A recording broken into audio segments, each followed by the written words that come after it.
Welcome along to the deep dive. Great to be here.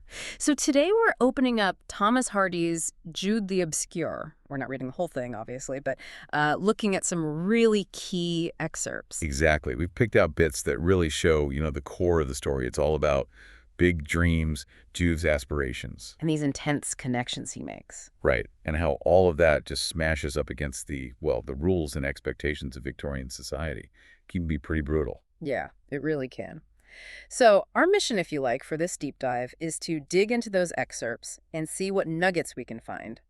What does Jude's story tell us, maybe, about that ongoing struggle we all face sometimes? Sounds good. Let's jump in. Okay. So right from the start, these passages really hammer home Jude Fawley's ambition, his drive for knowledge for Christminster. It's not just a dream, though, is it? Hardy shows the work. Oh, absolutely. You see him teaching himself Latin, Greek, wrestling with these difficult texts, Homer, the Greek Testament. Well, on his own, mostly. Completely alone. It really paints this picture of ambition built on pure, solitary determination.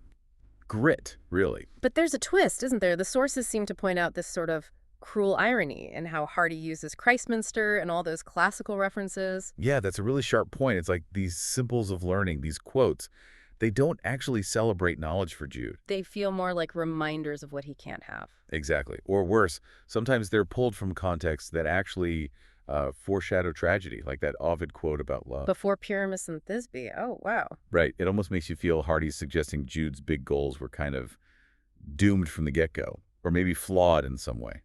That's interesting. Like he's destined to clash with reality. Precisely. Yeah. And speaking of clashing with reality, enter Arabella, his first major connection. Oh, Arabella, yeah. The sources paint her as just incredibly down-to-earth, raw, practical. Worlds away from Jude's books and dreams. Totally. And the connection happens so fast, almost like an accident based on a trick, really. And then that scene the sources mentioned, with the pig. Oh, yes. It's so visceral, so earthy. And Hardy places it right there, doesn't he?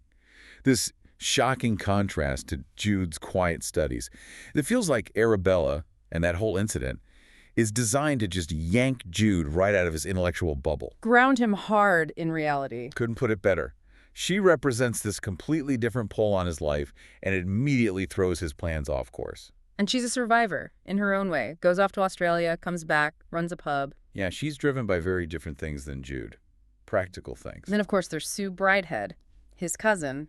The pivotal relationship, really. These excerpts really emphasize that immediate connection they feel. Like they just recognize something in each other. Kindred spirits. Absolutely. The sources suggest maybe it's because they both feel hemmed in by the times.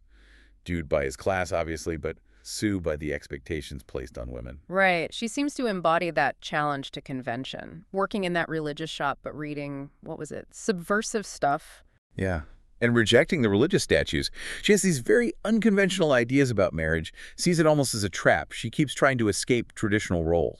But the sources also hint that her nonconformity is maybe more idea than practice. Like it's theoretic. That's a keen observation from the text, yeah. Yeah. It struggles when faced with, real-life consequences. Because their connection, their choice to live together without marrying. Their free union. Right. That brings down so much judgment on them, makes it hard for Jude to even find work. The pressure just builds and builds, and then the tragedy. Oh, the children. It's devastating. Little father time. That note he leaves. Unbearably bleak. And the sources show how that catastrophe just breaks Sue. It seems to trigger this overwhelming guilt, doesn't it? Like she feels punished for defying the norms, for defying religion. Exactly. The pressure she felt from the outside seems to become internalized after the trauma. It crushes her spirit. So she goes back to Phillotson, her first husband, as a kind of penance. It's heartbreaking. Her independence just evaporates. While Jude is just left looking back at everything he aimed for, all his dreams. Yeah. Just defeated. Yeah. Their story laid out in these excerpts, it's just such a powerful depiction of the cost. The cost of trying to be true to yourself when society pushes back so hard. And the weight of guilt, too. It's immense. Absolutely. You see Jude's burning ambition just hitting wall after wall. And Sue trying to carve out this different life with him. And the world just won't let them. It really leaves you with that big question, doesn't it? When you're pursuing something, vital knowledge, connection, whatever feels truly you, where does your deepest loyalty lie? to your own spirit, Ah. or to, what the world expects. That's the core tension right there, something to really mull over. Definitely. Well, thank you for joining us on this exploration. Yes, thanks for listening. We hope this gave you some food for thought on Jude the Obscure, such a challenging but moving book. If you enjoyed diving into these ideas, do give us a like, subscribe if you haven't already. And please share your own thoughts. We'd love to hear what stood out most to you in their story.